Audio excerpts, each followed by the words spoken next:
SSC 26 এবং SSC 27 এর বাচ্চা কাচ্চারা, আজকে আমরা অধ্যায় 17 পরিসংখ্যান থেকে পরীক্ষায় আসার মতো যে সিকিউ গুলা ইম্পর্টেন্ট, শর্ট কোয়েশ্চেন এবং এমসিকিউ তে আসার মতো যে টপিক গুলো আছে সেগুলো হচ্ছে দাগায় দিব। সো আসসালামু আলাইকুম সবাইকে, সবাইকে স্বাগতম জানাচ্ছি আজকের ভিডিওতে। আজকে মূলত আমরা এসএসসি 26 এবং এসএসসি 27 এ নিয়ে আলোচনা করব।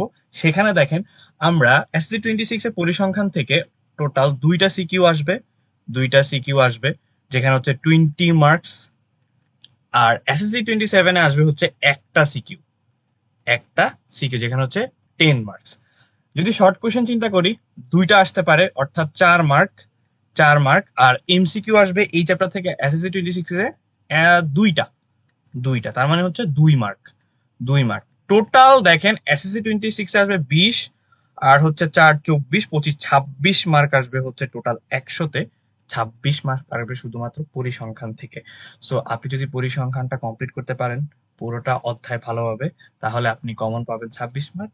আর এসএসসি 27 পাবেন হচ্ছে 3টা এমসিকিউ আর হচ্ছে 2টা শর্ট কোশ্চেন, 4 মার্ক। আর আপনারা পাবেন হচ্ছে 10, 3 13 4 17 মার্ক। তাহলে হচ্ছে টোটাল, আমি যদি দুইটা গ্রুপের হিসাব করতে পারি, দুইটা গ্রুপের হিসাব করলে হচ্ছে 26 আর 17 কত, 26 10 36, 7 হচ্ছে 43 মার্ক আসবে হচ্ছে জাস্ট পরিসংখ্যান থেকে দুইটা গ্রুপের। ঠিক আছে, সো চলেন পরিসংখ্যান অধ্যায়ে যাওয়া যাক। পরিসংখ্যান, স্ট্যাটিস্টিক্স, যেখান থেকে হচ্ছে অলরেডি বললাম যে আপনারা হচ্ছে কত মার্ক পেতে পারেন। সো ফার্স্টে হচ্ছে এটা এমসিকিউর জন্য খুবই ইম্পর্টেন্ট ছিল, কিন্তু এমসিকিউ যেহেতু এসএসসি 26 অনেক কমায় দিছে, মাত্র দুইটা আসতে পারে।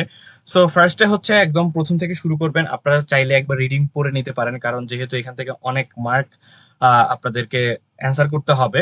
সো ফার্স্টে দেখেন ট্যালে চিহ্ন দিয়ে একটু খুব মানে এখন এসএসসির ক্ষেত্রে একটু কম কোয়েশ্চেন আসে, এসএসসির ক্ষেত্রে একটু কমই কোয়েশ্চেন আসে। সো এটা এতটা ইম্পর্টেন্ট না। ক্রমযোজিত সংখ্যা, এটা হচ্ছে এমসিকিউর জন্য ইম্পর্টেন্ট, এমসিকিউ এবং শর্ট কোয়েশ্চেনের জন্য ইম্পর্টেন্ট। সো এইটাই হচ্ছে একবার দেখে নিবেন এই টাইপের কোয়েশ্চেন গুলা।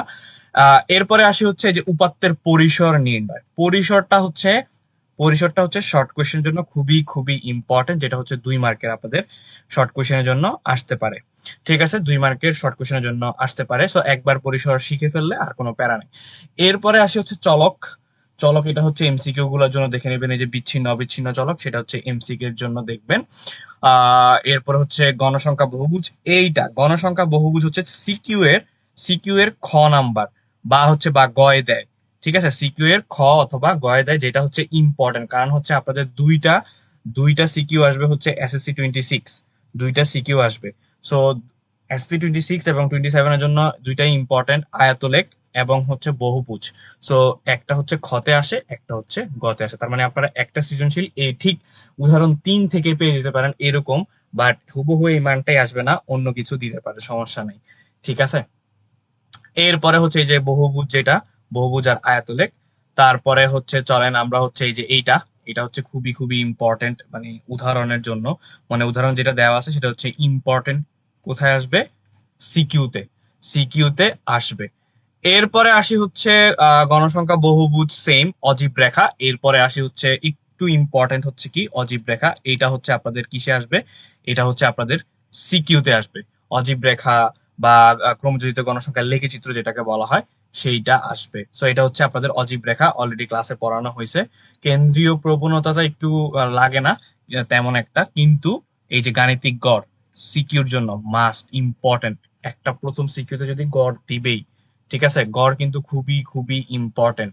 ঠিক আছে, খুবই খুবই ইম্পর্টেন্ট। আর এই জিনিসটা দেখেন, গাণিতিক গড়ের সহজ পদ্ধতিগুলা, এগুলা কিন্তু চাইলে আপনাদেরকে শর্ট কোশ্চেনও দিয়ে দিতে পারে, যেহেতু আমরা জানি না শর্ট কোশ্চেনে কিভাবে কোশ্চেন আসবে। সো এগুলা কিন্তু শর্ট কোশ্চেনের জন্য খুবই ইম্পর্টেন্ট, সো আপনাদেরকে মাথায় রাখতে হবে। ঠিক আছে, ধরেন এই সূত্রটা লিখতে বললো, সংক্ষিপ্ত পদ্ধতি, দেখেন এই সূত্রটা লিখতে বললো শর্ট কোশ্চেনে। সো যদি মনে না থাকে, দেখেন আপনারা খতেও পারবেন না, তখন শর্ট কোশ্চেনে পারবেন না, অর্থাৎ 6 মার্ক কিন্তু শেষ এখানেই। ঠিক আছে, এরপরে আসি হচ্ছে ইম্পর্টেন্ট পার্ট কোনটা। এরপরে গাণিতিক গড় তো দেখাই দিলাম, গাণিতিক গড় আপনারা করলেন, সমস্যা নাই। মধ্যক নির্ণয় হচ্ছে শর্ট কোশ্চেন এন্ড এমসিকিউর জন্য ইম্পর্টেন্ট। সিকিউতে আসবে, সিকিউ, এমসিকিউ এবং শর্ট কোশ্চেন তিনটার জন্যই হচ্ছে আপনাদের মধ্যক শিখতে হবে এবং মধ্যকটা করতে হবে। ঠিক আছে, সো মধ্যক গেল। তো বুঝেই গেছেন কি টাইপের কোশ্চেন আসতে পারে। সো দেখা যাক আমরা সামনে আর কোনটা কোনটা ইম্পর্টেন্ট। প্রচুরক হচ্ছে, অবশ্যই প্রচুরক হচ্ছে সিকিউ এন্ড হচ্ছে এমসিকিউর জন্য ইম্পর্টেন্ট। সিকিউ এন্ড এমসিকিউ, দেখেন এই যে এইখানে যে সিকিউটা দেওয়া আছে না, এই সিকিউটা হচ্ছে একদম ইজি সিকিউ। সো এটা হচ্ছে সলভ করে নিবেন, এই টাইপের কোশ্চেন আসবে না। আমি দেখা দিচ্ছি যে কি টাইপের কোশ্চেন আসবে, কোনটা সবচেয়ে বেশি ইম্পর্টেন্ট সেটা একটু দেখাই দিব। সেটা হচ্ছে এই যে অজীব রেখা, তো একটু আগে উদাহরণ দেখাইছি। আচ্ছা, সো এখন হচ্ছে এমসিকিউ গুলো তো আপনারা অলরেডি পারেন, সমস্যা নেই, এমসিকিউ কি টাইপের কোশ্চেন আসে সেটা আপনারা জানেন। এখন দেখেন এই যে 12 নাম্বার কোশ্চেনটা, 12 নাম্বার কোশ্চেনটা হচ্ছে এই যে দেখেন এইটা হচ্ছে ইম্পর্টেন্ট, গড় নির্ণয় হচ্ছে ইম্পর্টেন্ট। ইম্পর্টেন্ট সেটা হচ্ছে আপনাদের কোথায় আসবে, এটা হচ্ছে আপনাদের সিকিউতে আসবে। এরপরে হচ্ছে একটা কোশ্চেন দিয়ে দিল মধ্যক নির্ণয় করো, মধ্যক হচ্ছে সিকিউর জন্য ইম্পর্টেন্ট। প্রচুরক আয়তন, এই যে 14 নাম্বারটা, 14 নাম্বারটা এটা হচ্ছে আপনাদের ধরেন সিকিউর জন্য এই টাইপের কোশ্চেন গুলা ইম্পর্টেন্ট। ইম্পর্টেন্ট, সো এটা একটু প্র্যাকটিস করবেন। আর এগুলা হচ্ছে প্রচুরক নির্ণয় না, অনুশীলনী এইটা। সো এখন দেখেন আপনারা হচ্ছে ফার্স্টে আমি বলে দিই কি কি আপনারা সলভ করবেন। ফার্স্টে হচ্ছে গড় নির্ণয়, গড় নির্ণয় এটা হচ্ছে সিকিউর জন্য, ঠিক আছে, এটা হচ্ছে সিকিউর জন্য গড় নির্ণয়। তারপরে হচ্ছে মধ্যক, মধ্যক 3 হচ্ছে আয়তলেখ, আয়তলেখ, অজীব রেখা, আর হচ্ছে বহুভুজ। বহুভুজ এইটা হচ্ছে মানে ঘয়ে আসে, মানে 3 নাম্বারে আসে, অর্থাৎ 4 মার্কের। মধ্যক গেল, গড় নির্ণয় গেল, এরপরে হচ্ছে প্রচুরক আসবে, প্রচুরক নির্ণয়, প্রচুরক নির্ণয়। তারপরে এখন আসি হচ্ছে শর্ট কোশ্চেন। শর্ট কোশ্চেন হচ্ছে পরিসীমা, পরিসীমা, প্রচুরক, তারপরে মধ্যক, ঠিক আছে, এই টাইপের হচ্ছে শর্ট কোশ্চেনে আসবে। আর এমসিকিউর জন্য হচ্ছে পুরা বইটা একটু রিডিং দিয়ে নিয়েন, যাতে এমসিকিউ 2টা 3টা যাই আসে সেটা হচ্ছে আপনারা সলভ করতে পারেন। সো আশা করি পরিসংখ্যানের থেকে যদি আপনারা অ্যান্সার করেন, পরিসংখ্যানে আপনারা সৃজনশীলে SSC 26 হচ্ছে 20-এ 20 পাবেন, 20-এ 20 পাবেন। SSC 27 হচ্ছে আপনারা 10-এ 10 পাবেন ইনশাল্লাহ। সো পরিসংখ্যানের নোটটা কে কে করতেছি সেটা একটু কমেন্টে জানাই দিই। দেখা হবে নেক্সট কোনো ভিডিওতে। আসসালামু আলাইকুম।